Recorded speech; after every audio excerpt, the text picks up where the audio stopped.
Hi, welcome to ThreatTraq Essentials. We're going to take a look at some everyday cybersecurity lessons we can learn from this week's ThreatTraq stories. I'm here with Ken Walsh, who's on the show this week. How you doing, Ken? I'm doing well, Don. How are you? Let's talk about the story Ganesh brought to us about Ragnar Ransomware. What is it? What does it do? Why is it dangerous? The Ragnar Ransomware, as the name implies, it's a ransomware. So if you become infected with it, it will encrypt your device and it'll pop up a message of some sort saying the only way to get the decryption key back is to pay X dollars or Bitcoin or some other crypto or some other form of currency. And then you don't necessarily know if you're actually going to be able to get your files decrypted anyway, even if you do choose to pay something. So this one is actually kind of interesting because it's attempting to avoid detection from antivirus software.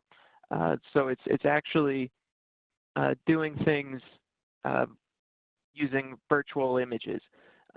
And so presumably what are those exactly? What's a virtual image? In simplest terms, it's like having a PC within a PC or a computer within a computer.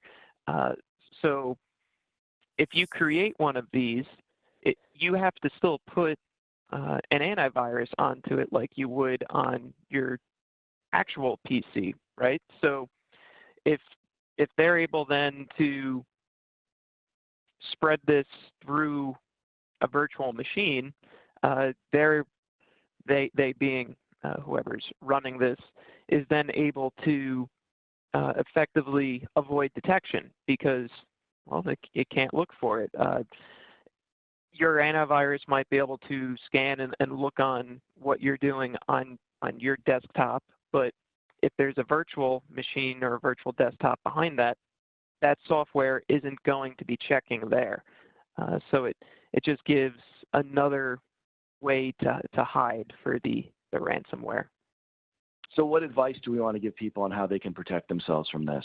Well, one of the ways people can protect themselves from this particular instance of the Ragnar ransomware is it seems like it's spreading via RDP, which is for Windows, and it's effectively letting you to reach out to a machine remotely.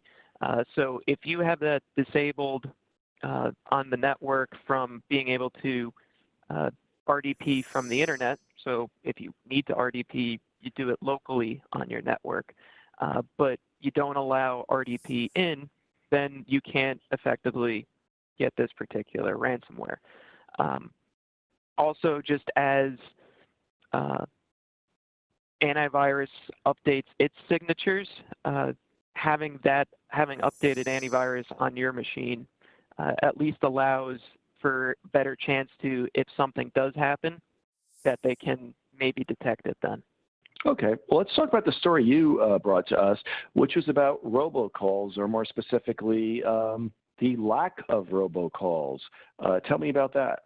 One of the vendors who provides robocall or anti-robocall software had noted that in the month of April, robocalling was down to 2.9 billion calls in the month. And that seems like a lot, but the number, I want to say, for the year prior, April, was 4.8 billion. So it went from 4.8 down to 2.9. So it's a fairly considerable drop. And what they're attributing it to is call centers are closed, and a lot of these robocall operations happen out of call centers around the world. So because the people that work in those call centers aren't working at the call center, the robocall isn't happening. So the number has gone down, but probably not enough for most people who've been on the receiving end of them, right? Right.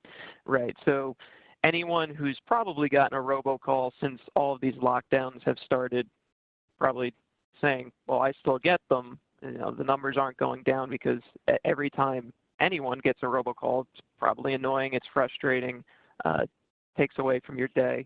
And at the same time, maybe robocalls are down, but targeted spam, whether it's targeted text messages or email, seems to be really related to the pandemic going on, especially as countries and states were looking into going into lockdown.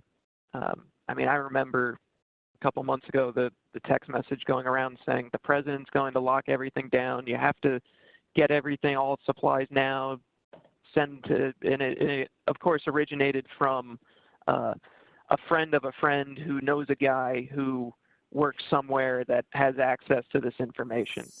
So it was just playing on the fear of the unknown. Let's talk about Kim's story. Tell me about the story that she brought to us. So with Kim's story, it's interesting because it's taking advantage of the fact that people or businesses are still using firmware and on the edge of their network that's outdated. And not only is it outdated, but it's no longer supported by the vendor. So by doing that, the users are unfortunately taking the risk that an actor or an adversary can find a foothold into their network because they're using outdated devices. So what tips do we want to give people here? Keep your devices up to date. Keep the firmware up to date.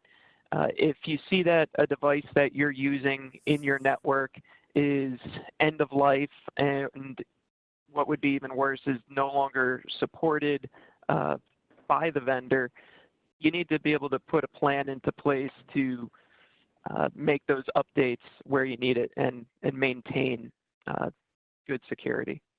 Well, thank you, Ken. That's great advice. And all of you watching, if you want to keep up with this great advice every week, please like and subscribe below. And if you want to take a deeper look into any of these stories, click on the playlist below. Thanks for watching, and we'll see you next time.